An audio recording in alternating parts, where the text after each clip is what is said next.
Hello student, welcome to your YouTube channel physics by Praveen Kumar. और आज जो टॉपिक हम आपके लिए लेकर आए हैं वो है यूवीएफ में रिलेशन एस्टेब्लिश करना by concave mirror, relation between UV and F. U object distance, V image distance and F focus, focal length हो गई एफ। इनके बीच कॉनकेव मिरर के द्वारा जो रिलेशन है उसको एस्टेब्लिश करते हैं और बहुत ही इजी है। इसे देखते हैं अभी। ये कॉनकेव मिरर हो गया, ये पॉलिश और इमेज फॉर्म करते हैं। ऑब्जेक्ट है ए बी, ये पॉइंट हो गया एफ, ये सेंटर ऑफ कर्वेचर। अब एक जो रे ऑफ लाइट है प्रिंसिपल एक्सिस के पैरेलल और एक सेंटर ऑफ कर्वेचर से होकर आप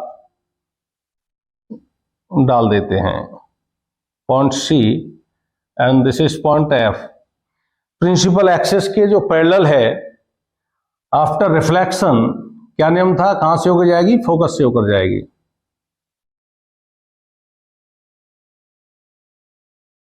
फोकस से होकर जाएगी।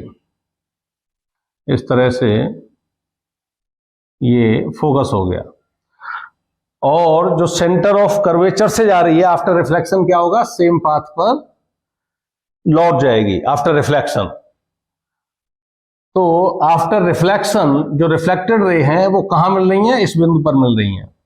और आफ्टर रिफ्लेक्शन जो रे ऑफ लाइट है जहां भी मिलती है रिफ्लेक्टेड रे, वहां पर इमेज फॉर्म होती है। ये इमेज फॉर्म हो जाएगी इन्वर्टेड ए डैश और बी डैश। इसमें यदि आप डायग्राम सही तरह से समझ गए तो यूवीएफ में जो रिलेशन एस्टेब्लिश करते हैं बड़ी आसानी से आप कर सकते हो, कॉनकेव मिरर के द्वारा भी और कॉन्वेक्स मिरर के द्वारा भी। तो डायग्राम को आपको ढंग से समझना है केवल। अब ये जो पॉइंट है एम, ये जो रे ऑफ लाइट यहां पर जो रिफ्लेक्टिव सरफेस का जो ये पॉइंट है जहां पर ये रे ऑफ लाइट पड़ रही है, इस पॉइंट को नाम हमने दे दिया एम। और यहां से एक परपेंडिकुलर डाल दिया हमने यहां पर, ये बिंदु हो गया एन। और ये pole of the mirror point है पी। तो इसमें देखिए सबसे पहले हम ट्रायंगल, दो ट्रायंगल आपको दिख रहे हैं ए बी एंड सी, और second triangle A dash B dash and C. तो इन दोनों ट्रायंगल में ले लेते हैं, यहां से आरंभ करेंगे। Triangle A B C and A dash B dash and C. Triangle A B C and A dash B dash C में आपको जो ट्रायंगल एंगल है वो कौन कौन से एंगल आपको सेम दिख रहे हैं, ये देखिए। ये एंगल है, ये एंगल इस ट्रायंगल में हो गया बी सी ए या ए सी बी, कुछ भी बोल सकते हो। और इस ट्रायंगल में ये एंगल बनेगा ए डैश सी बी डैश। ये जो ट्रायंगल है क्या है, अपोजिट एंगल। जब कोई दो रेखा एक दूसरे को कहीं भी इंटरसेक्ट करती हैं तो उनके ये जो अपोजिट एंगल हैं ये सेम होते हैं। तो ट्रायंगल क्या हो जाएगा, triangle A C B is equal to triangle A dash C B dash. Second स्थिति क्या लिख देंगे यहां, ये अपोजिट एंगल है, अपोजिट एंगल। सेकंड कंडीशन ये देखिए, ये एंगल और ये एंगल। प्रिंसिपल एक्सिस पर जब भी ऑब्जेक्ट रखी जाएगी या इमेज बनेगी वो एक राइट एंगल बनाएगी, यानी 90 डिग्री का एंगल बनाएगी, परपेंडिकुलर बनेगी, इमेज हो या ऑब्जेक्ट हो। तो ये जो एंगल है 90 डिग्री और यह भी 90 डिग्री का हो जाएगा, यानी angle B A C is equal to angle B dash A dash C, B dash A dash C. क्या हो जाएगा, ये राइट एंगल।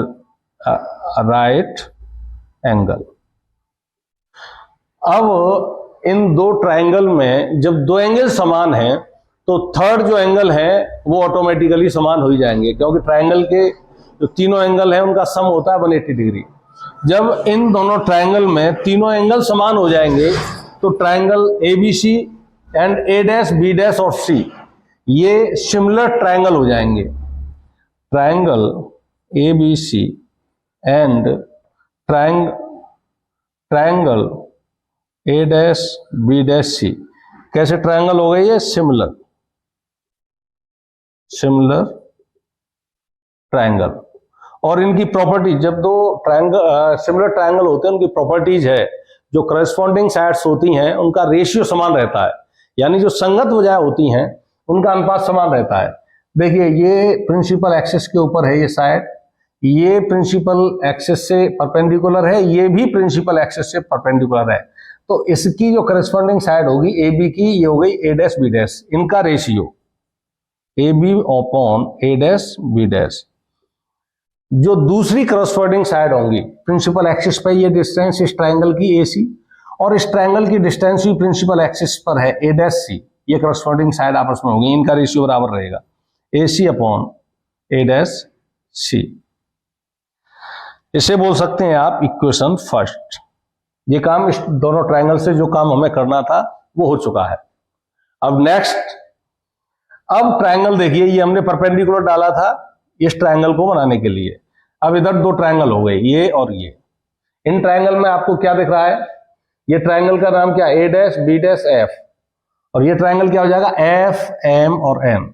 सेम इसी तरह से अब triangle A dash B dash F व ट्रायंगल एम एन एफ में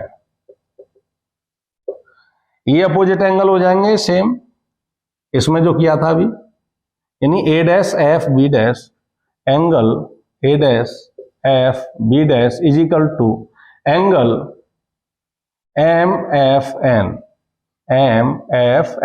क्या हो जाएंगे? Opposite angle. सेकंड, क्योंकि हमने एम से इस प्रिंसिपल एक्सिस पर ये परपेंडिकुलर डाला है तो ये 90 डिग्री का एंगल हो गया, और ये इमेज प्रिंसिपल एक्सिस से, इमेज हो या ऑब्जेक्ट हो, वो ऑलवेज 90 डिग्री का ये एंगल बनाएगी। तो ये 90 डिग्री हो गया और ये 90 डिग्री हो गया। ये एंगल हो गया F A dash B dash, angle F A dash B dash equal to angle M N F, या एफ एन एम कुछ भी बोल सकते हो, M N F, right angle. क्या लिख देंगे यहां पे? Right angle. अब जब इन दोनों ट्रायंगल में दो एंगल समान है तो थर्ड एंगल ऑटोमेटिकली समान हो जाएगा, और ये दोनों ट्रायंगल भी सिमिलर ट्रायंगल हो जाएंगे। तो triangle A dash B dash F वो ट्रायंगल एम एन एफ क्या होंगे? Similar triangle. जब सिमिलर ट्रायंगल है तो क्या प्रॉपर्टीज है सिमिलर ट्रायंगल की? जो करस्पॉन्डिंग साइड होंगी उनका रेशियो समान रहेगा। तो करस्पॉन्डिंग साइड देखिए, ये परपेंडिकुलर साइड है, इसके करस्पॉन्डिंग ये हो जाएगी A dash B dash, M N upon A dash B dash is equal to principal axis पर इस ट्रायंगल में ये साइड है और इस ट्रायंगल में ये साइड है, F N upon F A dash. अभी देखिए, ये जो रे ऑफ लाइट है हमने प्रिंसिपल एक्सिस के पैरेलल इसको जो है डाला था अभी, और जो भी पैरेलल लाइन होती हैं वो पैरेलल तभी होंगी जब उनके बीच की जो डिस्टेंस है हर जगह समान होगी। इन दोनों पैरेलल लाइन के बीच की डिस्टेंस यहाँ ए बी है और यहाँ एम एन है, तो इसका मतलब क्या है? ये दोनों समान होंगी, पैरेलल लाइन है, तो A B is equal to M N. अब ए बी का जो मान है, एम एन जो है ए बी के बराबर है, तो एम एन की जगह इस में ए बी रख देते हैं, A B upon A dash B dash is equal to F N upon F A dash. Equation second. First और सेकंड को एक बार फिर से देखिए। फर्स्ट इक्वेशन क्या है? A B upon A dash B dash इसके बराबर है, A B upon A dash B dash इसके बराबर है। तो इसका मतलब क्या हुआ? ये दोनों आपस में बराबर होंगे। इक्वेशन फर्स्ट एंड सेकंड से, from equation first and second क्या हो जाएगा? A C upon A dash C, A C upon A dash C is equal to F N upon F A dash. अब यहां देखिए एफ एन जो side है वो क्या है, एफ से लेकर एन तक। तो यहां यदि इस दर्पण का, इस मिरर का एपर्चर यदि छोटा है, too small, is too small, aperture of the mirror is too small, दर्पण का द्वारक काफी छोटा है, तो ये जो एन बिंदु है पी के काफी नजदीक होगा।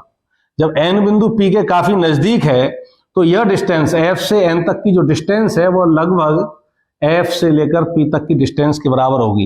एफ एन को एफ पी लिखा जा सकता है, एफ एन को एफ पी लिखा जा सकता है।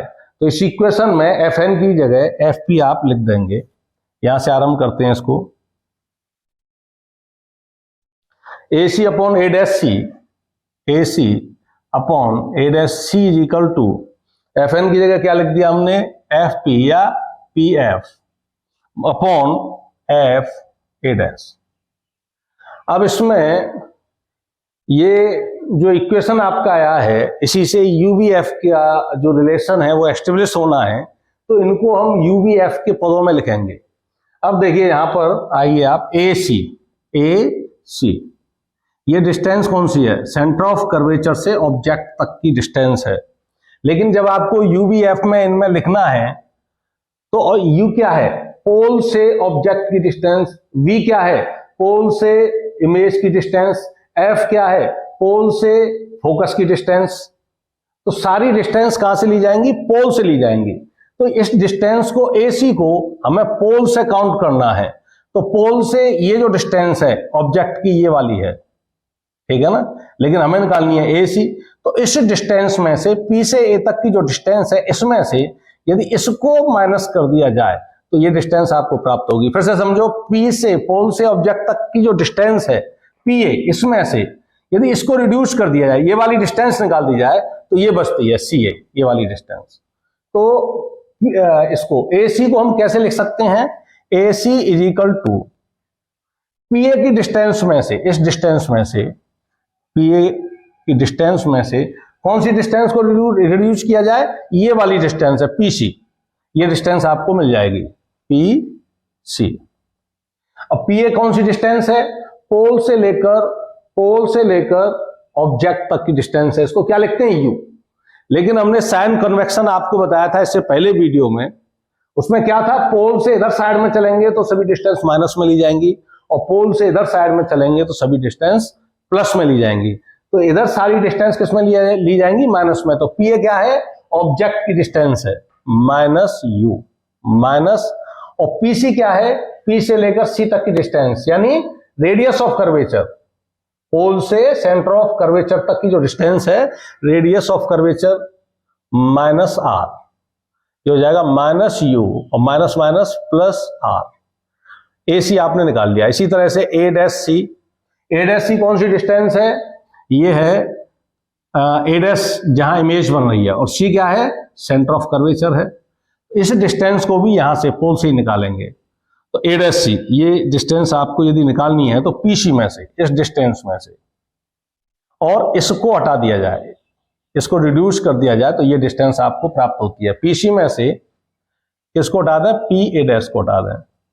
पीसी क्या है, पी से लेकर सेंटर ऑफ कर्वेचर तक की डिस्टेंस क्या कहलाएगी, radius of curvature, minus R, minus P से लेकर ए तक, ए डैश तक की डिस्टेंस क्या कहलाएगी, V, distance of image V, minus तो ऑलरेडी है ही, माइनस वी, इधर वाली डिस्टेंस है सभी नेगेटिव ली जाएंगी, तो माइनस आर प्लस वी।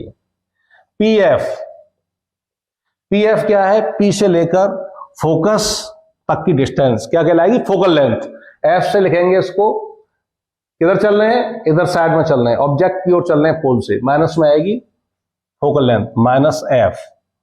अब आइए F A dash, F A dash, F A dash कौन सी डिस्टेंस हो गई, ये वाली है, ए डैश एफ या एफ ए डैश, ये वाली है। अब इस डिस्टेंस को भी पोल से ही निकालना है, तो पी ए डैश में से, इस डिस्टेंस में से किसको रिड्यूस किया जाएगा, पी एफ को, तो ये आपको मिल जाएगी A dash F. P A dash में से, पी ए डैश में से किसको रिड्यूस किया जाएगा, पी एफ को, minus P F. P A dash क्या है, पी से लेकर ए डैश तक यानी इमेज की डिस्टेंस है माइनस वी, और माइनस पी एफ क्या है, ये फोकल लेंथ है माइनस एफ, माइनस तो ऑलरेडी है ही, और माइनस एफ क्या हो जाएगा, माइनस वी प्लस एफ। अब ये जो वैल्यू निकल के आई है वो इस इक्वेशन में पुट कर दीजिए। ए सी कितना आया है, minus U plus R. A dash C कितना आया है, A dash C minus R plus B.